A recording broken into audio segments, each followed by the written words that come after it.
Welcome to the Creative Corner, where you guys get an opportunity to get inside the head, the heart and the soul of an author. And today we're at an undisclosed location, and you're about to find out why very, very soon. I'm sitting here with the author Simon Bourne, and I need to tell you this is not his real name, and we're going to be talking about his journey and his book Search for Gold. Simon, how are you? Good, thanks. Fantastic. Well, look, tell us, who is Simon Bourne and why is it we have to keep your identity secret? Simon Bourne was a young man who, when he left Teachers College, he thought he was going to conquer the world. And he started on a program of travel as he went into business, and it ended up taking him to many unusual places. He discovered many things that were not culturally known and not historically known. But he had to delve into an area that probably his associates wouldn't want to be associated with. And there's a number of political comments that is better not for me or my family to be known. Okay. Because this is a politically correct world. It very much is. And so what are we saying, that the book Search for Gold is not politically correct? No, I didn't say that. Tell us what it's about then. What is Search for Gold about? It's basically about travel. But I didn't want a book that said, I saw this, I went there, I thought about that. I knew that I had to inject a plot into the story. Yep. And so I constructed this book with a plot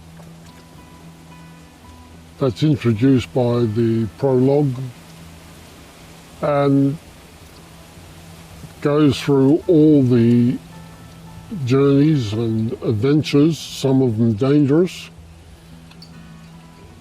People say to me, I can't believe you did that. Well, I can't believe I did that either. But a lot of the ideas are a bit contentious. Religious, cultural, political, and especially where I deal with what's happening in Ukraine today. So it has a relevance, even though this is a story that goes back quite a few years when you were in this position, but it has relevance and connection to today's political climate. Okay, that's intriguing. If I may, just for a second, I'm just going to grab the book. Now, as you guys can see, there's a montage here on the cover, and the images are of a man with a backpack, a Buddhist statue, a man on an elephant, and a man with a gun. Now, I'm intrigued. Why the man with the gun? Because on a number of occasions, I've had people point guns at me, and for various reasons. And as I looked down the gun, the barrel of the gun, I thought, how far do I push this guy? But I played on the fact that I was a foreigner. So I was treading a fine line. So there are several chapters where there are guns involved.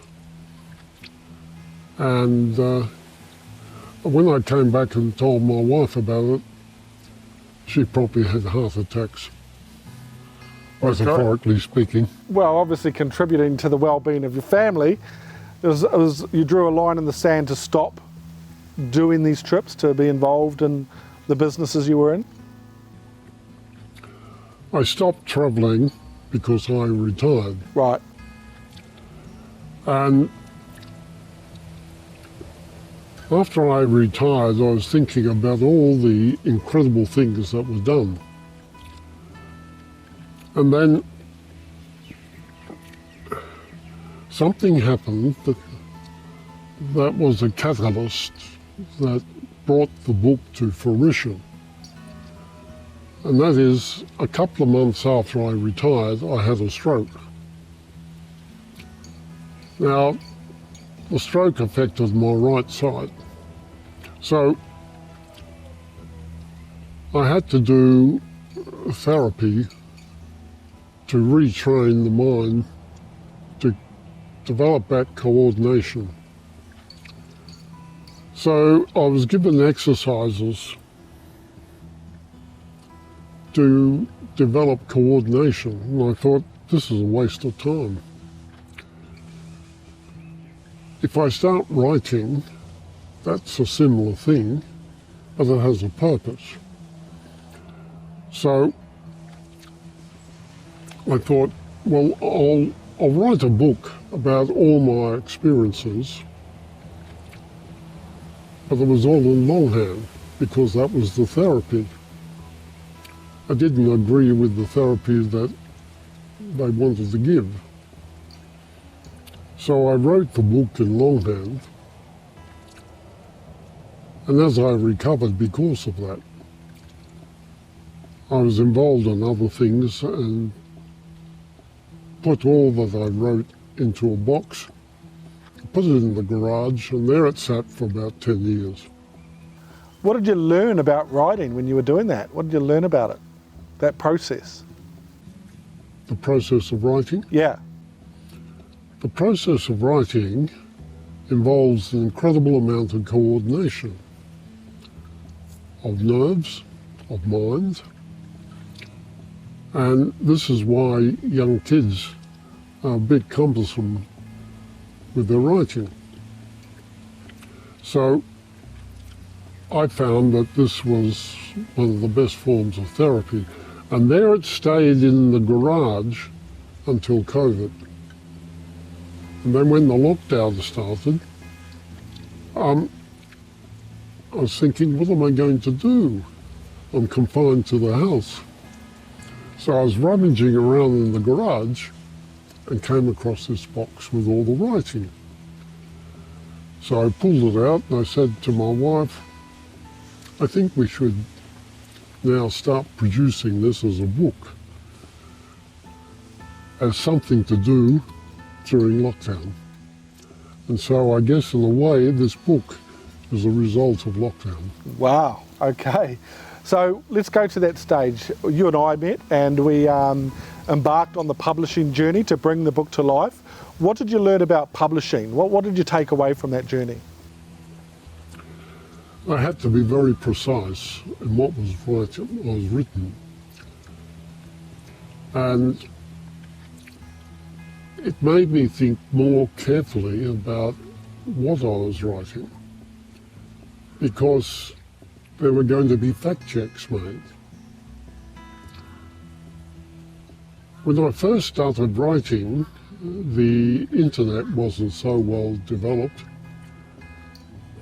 but I decided when I write the book, I would not just say I saw this, I did that, but to give historical and political backgrounds. So I had to do a bit of research, and I learnt a lot from that. But even in more recent times, my wife was contacted out to do research as well as what I was doing, and it made me be very careful about things that were quoted, because there's a lot of misinformation around. There is. So I wanted to keep it as truthful as possible. Even the plot is truthful. But that employed all my teaching skills, because we were trained in public speaking. an introduction, a presentation, a conclusion. I follow that same pattern. And that's, I guess, what makes this book unique. It's a travel book with a plot that keeps the interest right through to the end. It very much is so, and it does keep people interested to the end. Let's talk about the readers now. Let's talk about who this target market is. Who is this book aimed at? This book is for any aspiring traveller to encourage them to look more carefully into what they're seeing, and even to do some research into what they're seeing. And to ask questions why, not just to say, oh yeah, no, that's nice. That's pretty. What's next for you as a writer? Like, well, I'm sitting here listening to you and I'm thinking you've thoroughly enjoyed doing this. You enjoyed writing, you enjoyed the publishing journey. Are you going to write some more? At the moment I'm concentrating on blogs, and that requires a lot of thinking as to what to do. For example, the next one I'm thinking of is faith healing. Okay. Because as I was travelling, I'd say to people, where are you going? Oh, we're going to the Philippines. Why? Oh, to see a faith healer. So my next blog will be about my investigation into faith healing. Okay. The type that, not laying on hands and people collapsing, but an operational type of faith healing, where they're laid on a table and things are pulled out of the body. Really? Yes. Wow, okay. Well, I'm really looking forward to reading that. I'm looking forward to reading all your blogs, and I do every time you send them through to me. And it is quite intriguing, the wealth of knowledge that you've gained over your years. How old are you? 77. 77. You can definitely tell that you've done a lot of things in your life, because what you do write is very articulate. You can tell it's been researched. So it's a learning and education for the reader. It has been for me anyway, to be able to read what you've experienced. It's been very good. I'm going to ask you to do me a favour, and while I do that, I'm just going to tell everybody a little bit more about this book. But swap your glasses over. I want you to read out a small passage for me. And while Ken's getting ready to do that, I just want you to hear the back cover blurb. In an age where international travel has many challenges, Simon Bourne provides virtual travelling with historical backgrounds, cultural and religious implications, and political outcomes of concern to world communities. From remote jungles in Asia to bustling megacities, peaceful historic villages and serene tropical islands, his observations and conclusions may surprise some readers. It's a unique book, the plot revealing a mystery sure to keep your interest to the very end. So that's what you're embarking on. You're embarking on a journey. This is in light of the fact what's happening in Russia and Ukraine, which is very topical at the moment.